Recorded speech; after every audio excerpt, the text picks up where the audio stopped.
Can you transport skills, hope, and peace using a van? At Platform Africa, we think so. We are using innovation to address unique challenges that refugees face attaining skills. The van in question is our Labmobile, a hybrid mobile training and a media production space that is used to bring mobile training to all parts of Rhinocam, a large refugee settlement in northern Uganda. This van carries all the equipment and expertise needed to transform any community area into a place for learning about media literacy and media making. You always call it, but if you don't understand or the way you interpret it. Hi, so I am the team leader at Platform Africa. So the Labmobile right now basically has whatever tools and materials you need to set up a training on the go. We have the usual suspects from the basics, like flip chart stands, markers, and the basic things you need to write on. But we also have like the more technical equipment like laptops, you have MIDI controllers, you have a monitor, speakers, basically an all-around sound production equipment to be able to produce sound. Refugee settlements and conflict-affected areas are significantly under-resourced with limited opportunities for youths to learn marketable and transferable skills. Traditional vocational centers are scarce, forcing refugees to travel long distance to attend training, which is a cost barrier for many and often exclude girls and women who culturally don't have the authority to decide to travel away from the family home. These barriers mean many youths can't access skill training and further widen the gender gap. My name is Huda Susan. I live in Omugo Village 4, Rhinocam Extension. I am a beneficiary of US Mobile Lab by Platform Africa. And face them and even we have a vocational training center in Omugo Village 2, which is very far from us. It is about 45 minutes if you're walking, but I'm grateful that Platform Africa brought for us a training in Omugo Village 4. The most important skills that I've learned out of this training is how to edit. By then, it was hard or difficult for me to edit, but through the training that we have gone through, I can edit a story. This training has helped us indeed. By then we could just record stories, only recording, but we don't know how to edit the stories. But as a result of this training, we would manage now on our own to edit our own stories and to play it in the community. Beyond stories like Huda's, our work also intersects with peace-building efforts by supporting the actions of the local organizations that are working to break the cycle of misinformation, hate speech, and fake news that can perpetuate violence and escalate differences. We help strengthen the culture of peace. CST Uganda, formerly known as Sotseme, is a community-centered media project turned CBO. Without a local radio station in Omugo Village, CST produces content that captures locally relevant news and distributes it to the community through the vehicle of speaker boxes. Their work helps refugees to make informed decisions and promotes peaceful coexistence.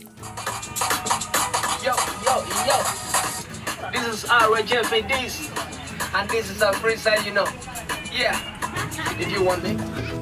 Yeah, when we came here in this village, especially in Omugo 4, there was no source of information that we could access.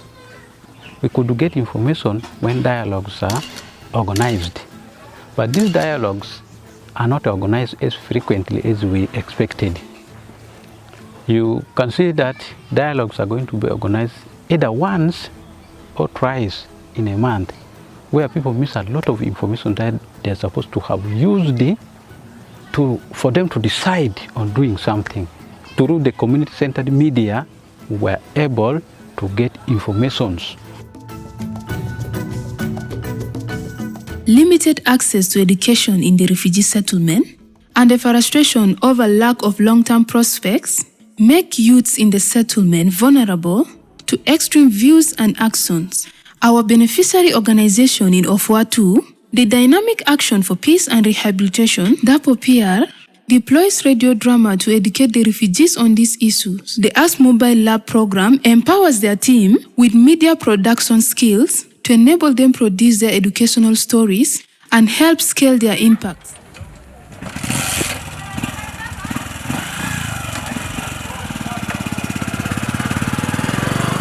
Yeah, good afternoon. I'm Cody Martin, Alokolo Justin, the Managing Director for refugee-led organization, Dynamic Action for Peace and Rehabilitation.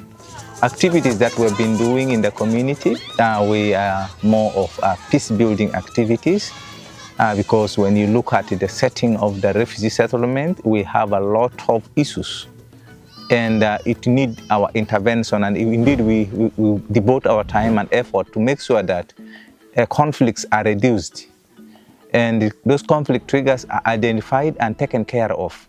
And maybe I can mention the kind of the problems that the community have so far seen that is alarming, that we have also intervened as a dynamic.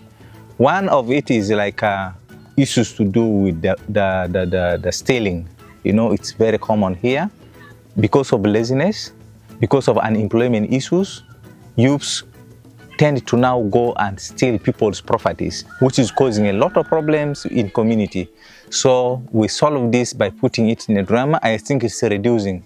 It's not easy to stop stealing in the refugee settlement, but we tried our best to make sure that we reduce it to a certain extent.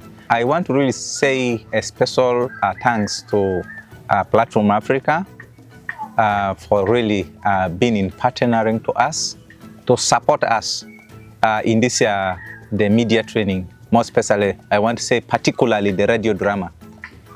This radio drama, we don't have an expert within our organization that can edit this radio drama and to be taken. We have availability of radios in Arua, not really in the camp, because in the camp we have that kind of scarcity. There's no radio for the refugees where we can also maybe focus our issues or address our issues in. To me, this is training that was given to us. This training is really very, very important. This one helps us to now have a lot of stories that can be edited, because we have run now how to edit this, our radio drama.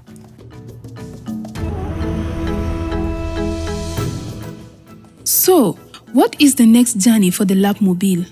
For us, the aim is for the Labmobile to grow, to cover more training topics in more locations within and outside Rhino Camp, and reaching more people. To do this, we are always refining the innovation, both the physical space, equipment, and the training that comes from it. Hey.